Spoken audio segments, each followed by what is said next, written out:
Parshas Miketz always falls out on Chanukah. I like to explore a deep and powerful and typically overlooked connection. The book of Maccabees is not canon, and its content therefore not so well known. In there, it details the contextual history of Chanukah both before and after the miracles we celebrate today. Growing up, I understood the story of Chanukah to be the Greeks oppressed us and took away our freedom to practice Judaism and serve Hashem. We fought back to keep the Torah. There were many miracles that happened during the war, and against all odds we came out victorious. We found a sealed jug of oil which lasted 8 days instead of 1. Then we lived happily ever after.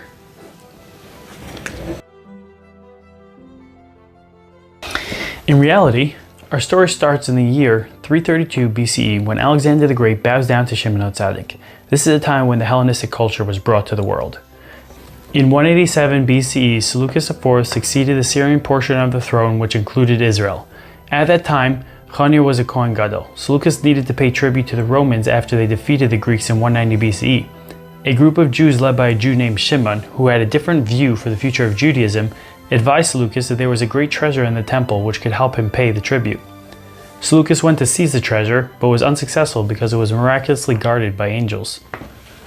In 175 BCE, Antiochus IV came to power. The Jews informed Antiochus that they wanted to be more Hellenistic, and they bribed him to get rid of Chanukah the Kohen Gadol and give the title to a Kohen named Jason instead. 3 years later, Jason sent the Hellenistic leader Shimon's brother, Menelaus, to bring a tribute to Antiochus. Menelaus seized the opportunity and outbribed Jason to have himself named the Kohen Gadol. He wasn't even a Kohen. Menelaus then sold golden vessels of the base of Miketz to pay his debt to Antiochus. Chanukah protested, and Menelaus had him killed. This controversy caused a war to break out over which illegitimate Kohen Gadol should be the Kohen Gadol.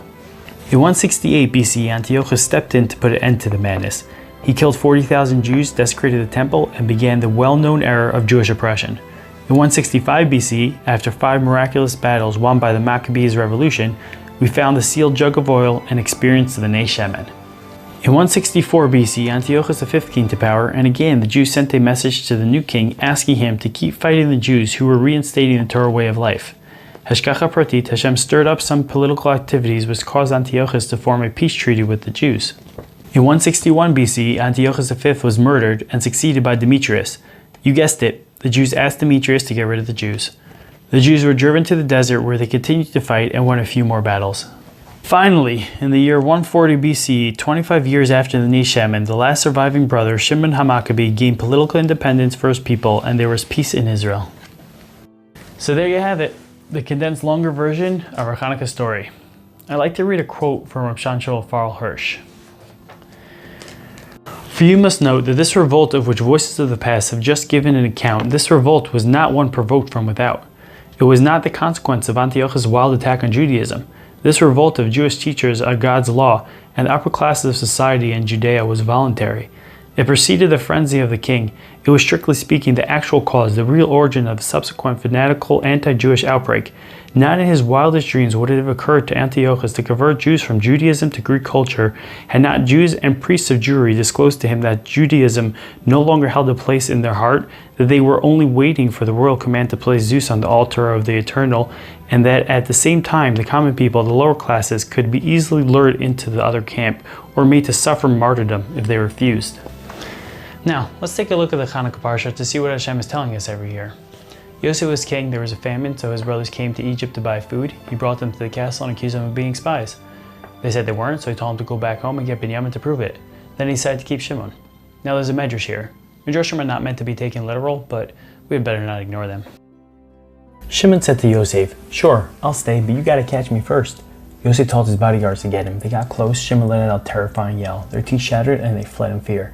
Yosef then sent a message to Pharaoh that they were thieves robbing the storehouse, and he needed his 70 strongest men. The warriors got close to Shimon. Again, Yaakov's son let out a powerful yell.